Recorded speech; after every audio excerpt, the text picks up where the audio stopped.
What's going to be with your boy Toss back again? Breaking news, Arsenal have made Rodrygo their #1 target for the transfer window. Now, before we get into it, make sure you guys like the video, subscribe to the channel, and make sure you stay tuned to Teach Us Sports, the home of sports. So let's get into it, man.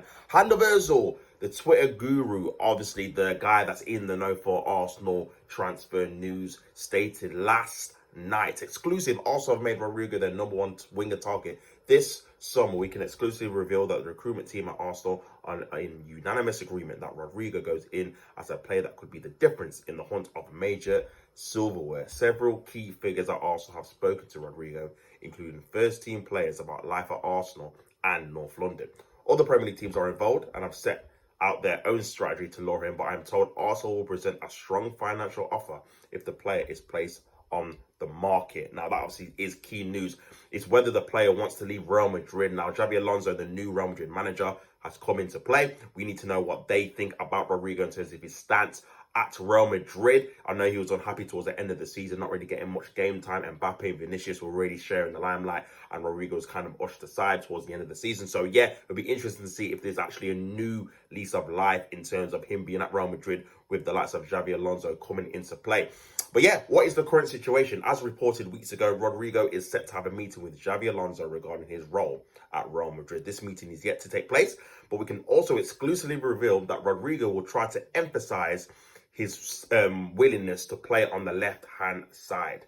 So yeah, Rodrygo wants to play on that left-hand side. Obviously, that is a role that normally Kylian Mbappe normally occupies in terms of whether it's officially in the game or unofficially in terms of drifting out to that left. He normally predominantly works better on the left-hand side than in the central of the pitch, in my opinion. So yeah, that's kind of been the button of heads, so to speak. You've got two players that really want to play in one particular role. And again, it's kind of really affected Rodrygo in terms of his actual playing style and his form as well, because again, Mbappe has really been occupying that role for Real Madrid in terms of being on the pitch at the time. So yeah, man, the Brazilian feels that this is where he can express himself best and maximize his creative potential positionally. And again, this is what I'm trying to say in terms of there is a kind of a decision needs to be made in terms of, are you going to have Mbappe just stay up front, or are you going to allow him to drift out to the left, which he naturally has been doing for Monaco, for France, for PSG, before he got to Real Madrid? So yeah, that could be a key factor in terms of where Rodrygo's future definitely lies.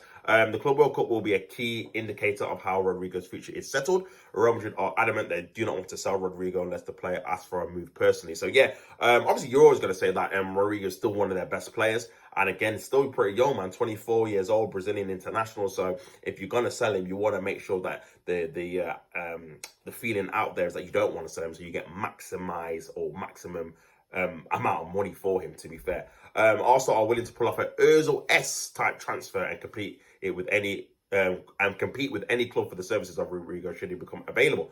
Finally, I want to say it's a huge privilege. So yeah, man, that's obviously Arsenal exclusive there by hand of Ozil. So yeah, this is the kind of signing that I definitely want, to be honest with you. This is, I'm not saying we're going to get him. I mean, it might turn out in a couple of days he wants to stay at Real Madrid, and that'll be perfectly fine, because again, Real Madrid are a massive club. They're going to be competing for the Champions League and La Liga like they always do every single year. So you can see why he really would want to stay at Real Madrid rather than go anywhere else. However, if it's made clear to obviously him that he has to fight for his place, or maybe it's not certain that he's going to be starting, that's when he might be looking to maybe trying to leave Real Madrid. And also, you have to look at Real Madrid in terms of, do they actually need to sell someone to just try and make room for some of the wages that obviously is coming into the club? You've got Housing that obviously they've signed for 50 million. Trent's obviously coming on a free, but obviously his wages and signing on fee might be a bit of money as well.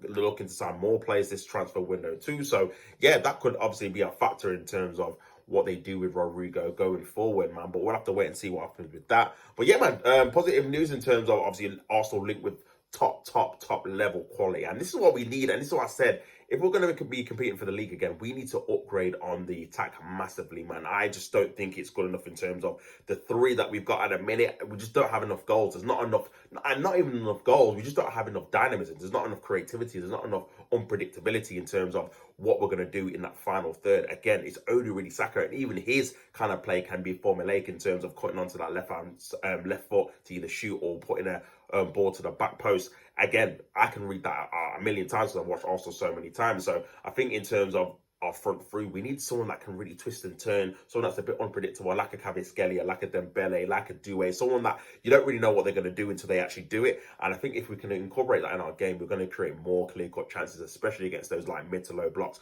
Because again, when you're so formulaic and you're kind of side to side and it's very, very pedestrian, it's very hard to really create like a spark in that final third, because again, teams can just predict what you're going to do if they just are positive and they're disciplined and they know what their job role is in terms of defensively. They can easily stop you out. So yeah, for me, it's just getting someone that with that dynamism. And again, this will be a massive signing if we can get it over the line. But I'm obviously, you have to wait to see. To be fair, it's in Rodrygo's obviously hands in terms of he can decide whether he wants to stay or go. If he chooses to leave, then for me, it's up to Arsenal to make sure, because for me, we desperately need an upgrade on that left wing. We've had the same left wingers now for the last 2-3 seasons, man. We need to change it up, man. We need something fresh, and we need a player that's by far better than the ones we've got. And I don't know if anyone else in the obviously transfer market, we look at like a Semenyo. Obviously, do I think he's better than Martinelli and Trossard? I do, but I don't think it's by a clear margin, where I think with Rodrygo, it will be by a clear margin that this guy's better than Martinelli and Trossard.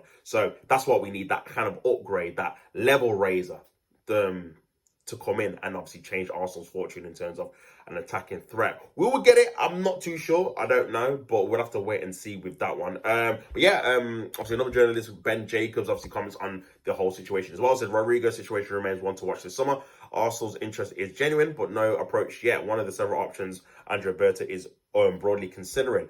Other Premier League clubs have discussed it back in May, including Chelsea and Liverpool, but no meaningful approach from either. Chelsea are aware of the market opportunity, but have other priorities as it stands.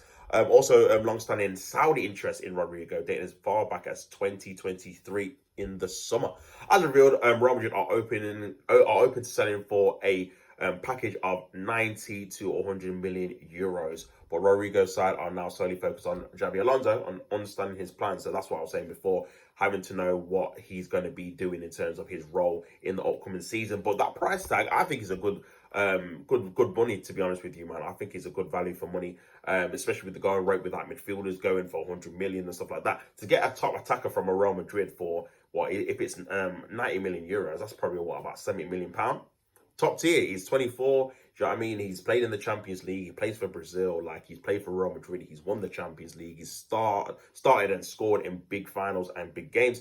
So yeah, man, I think he'll be a top signing, and definitely value for money, and something that if we were waiting to do this deal, you can understand why, because again, it's a top player, and probably it would be one of the best players going in the market this summer. So yeah, we'll have to wait and see what happens with that. But hopefully Arsenal will start to make some signings, man, because again, I'm seeing Man United, I'm seeing Man City, I'm seeing Liverpool get players over the line, and Arsenal, as of yet, haven't signed anyone of note, man. So we'll wait and see with that. But yeah, that's been obviously Arsenal, a recap.